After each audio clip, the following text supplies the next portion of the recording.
Afrobank, le cabinet OVK et tous les autres. Il connaîtra, comme l'indique le programme que vous avez. Après Madame la directrice interviendra le professeur Roger Massamba, le professeur Jean-Marie,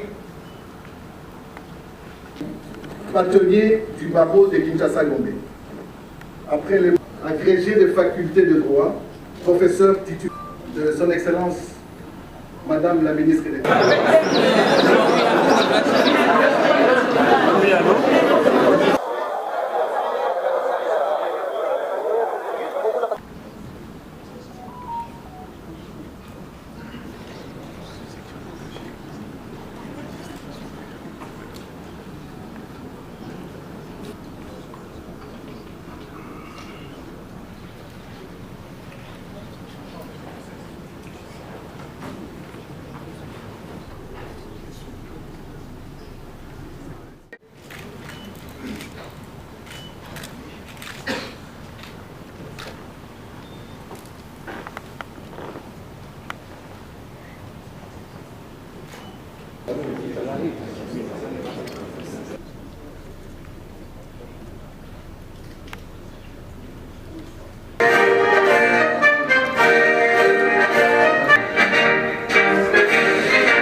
Vice-président de la Banque ouest-africaine de développement.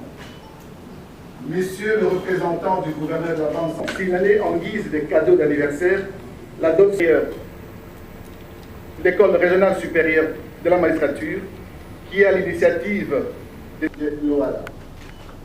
Monsieur le bâtonnier du barreau du colloque international sous les thèmes l'OADA 30 ans après, bilan et perspective.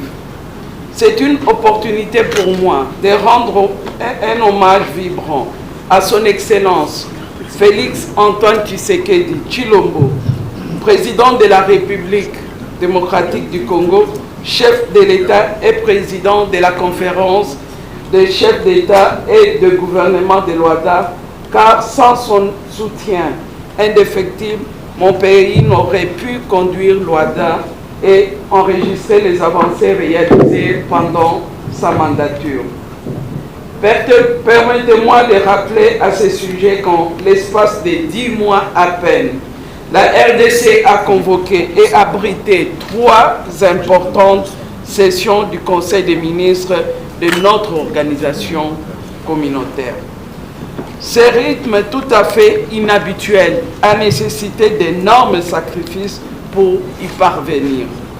Par ailleurs, nous avons veillé à ce que l'OADA poursuive sa mission de rationalisation de l'environnement juridique des entreprises. À cet effet, je ne peux que saluer l'adoption lors de notre récente session du Conseil des ministres à Kinshasa du nouvel acte uniforme portant organisation des procédures simplifiées de recouvrement et de voies d'exécution. Ce texte tant attendu améliorera de façon significative les cadres juridiques de recouvrement des créances et de l'exécution forcée dans nos États respectifs.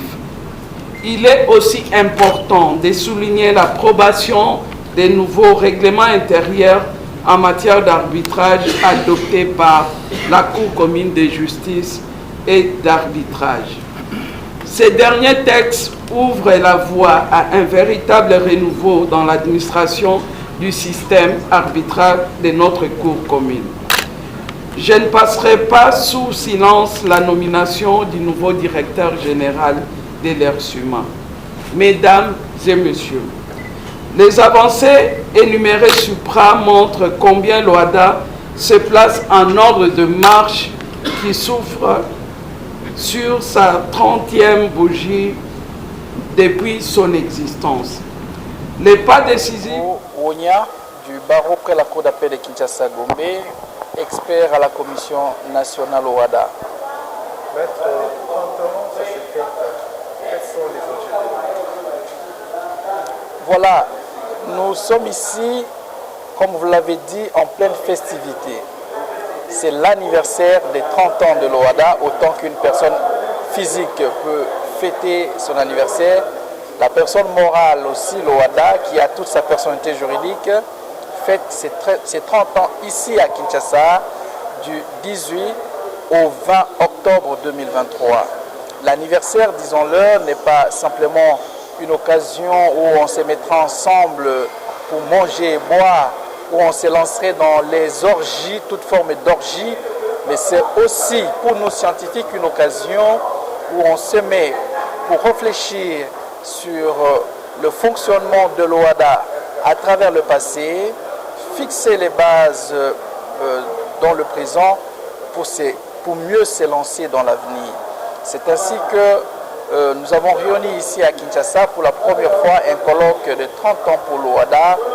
Nous avons reçu les pères fondateurs de l'OHADA, notamment les gens qui ont travaillé à la mise en place des normes de l'OHADA, notamment nous avons dans notre salle ici de professeur Djobenou, nous avons maître Mamadou Konaté Ismaïla, l'ancien ministre du Mali. Nous avons tous les grands de l'OHADA avec nous, justement pour réfléchir sur ce qui a été de bon ou de mauvais et mieux se lancer dans l'avenir. Maître, 30 ans d'existence, 10 ans d'adhésion pour la République démocratique du Congo, au niveau national, quelles sont les avancées? Voilà, 30 ans d'existence et 11 ans pour la RDC. C'est déjà 11 ans, c'est depuis 2012, le 12 septembre 2012, ça fait déjà 11 ans. Et qu'est-ce qu'on peut retenir de cette structure internationale? Elle réunit 17 pays déjà, dont la RDC est le plus grand pays en termes de démographie, en termes de densité et en termes aussi de géographie. Alors, il faut restituer la grandeur à la République démocratique du Congo. Mais la République démocratique du Congo doit également gérer sa grandeur, c'est-à-dire jouer sa partition. De par le passé, nous avons apprécié pour la RDC la régularité de ses cotisations. La RDC paye les cotisations régulièrement, plus que même plusieurs États qui ont longtemps été dans l'OHADA. Et nous avons tenu certains événements importants. L'année passée, nous avons eu 10 ans de l'OHADA. Et ici, l'événement le plus important, c'est que le 16 octobre 2000... Professeur Justin Monsénépo et je suis représentant de la conférence de la Haye de droit international privé. 30 ans de l'OHADA, quelle certitude par rapport à l'activité de ce jour? Non, mais c'est une très grande joie, une très grande fierté. La conférence de la Haye de droit international privé félicite l'OHADA pour ses 30 ans d'existence. C'est un bilan extrêmement positif, avec de grandes réalisations dans le cadre de l'harmonisation du droit des affaires, l'amélioration de ce climat des affaires et surtout la sécurité et la prévisibilité juridique. Vraiment. Maître, est-ce que vous êtes satisfait par rapport à votre collaboration avec le gouvernement congolais dans ces 11 ans déjà d'existence? Absolument, absolument. Et ce qu'il y a de magnifique, c'est que même si la République démocratique du Congo est le dernier État à avoir rejoint l'OHADA, la RDC est de loin l'un des membres les plus actifs, avec de grandes réalisations et bien sûr au nombre de ces réalisations et à cette grande activité qui a été réalisée. Et nous félicitons les autorités congolaises pour le succès de ces activités, le succès de ces assises, mais aussi nous remercions le peuple congolais de nous recevoir avec tant d'amabilité et c'est un grand honneur et un grand plaisir. Maître, on dit de manière brève, qu'est-ce que le Congolais peut retenir de cette 30e anniversaire? Premièrement, fierté pour l'amélioration du droit des affaires et aussi espoir pour encore plus de succès pour l'avenir, pour les 30 et même 90 et pourquoi pas tout l'avenir qui s'ouvre devant l'OHADA. Merci, maître. Merci. La presse vous voulez. Je suis avocat au barreau de Kinshasa Gombe. Maître Dominique, que nous devons bouquer dans toute la Galala, il y a la question de la passer par quelques jours pour expliquer sur le rapport et puis à 30 ans l'impression de l'état de l'homme. Bon, justement, d'abord il faut parler des travaux, parce que les travaux ici sont des travaux de réflexion. Il fallait d'abord pour réfléchir. Bon, l'ingala nange aux armes compliqué dans ça mélange. Alors, colloque, objectif nango est à réfléchir sur 30 ans à OHADA. Nini et Salemi depuis OHADA Zalagi créé. et Wapi Tozokeno.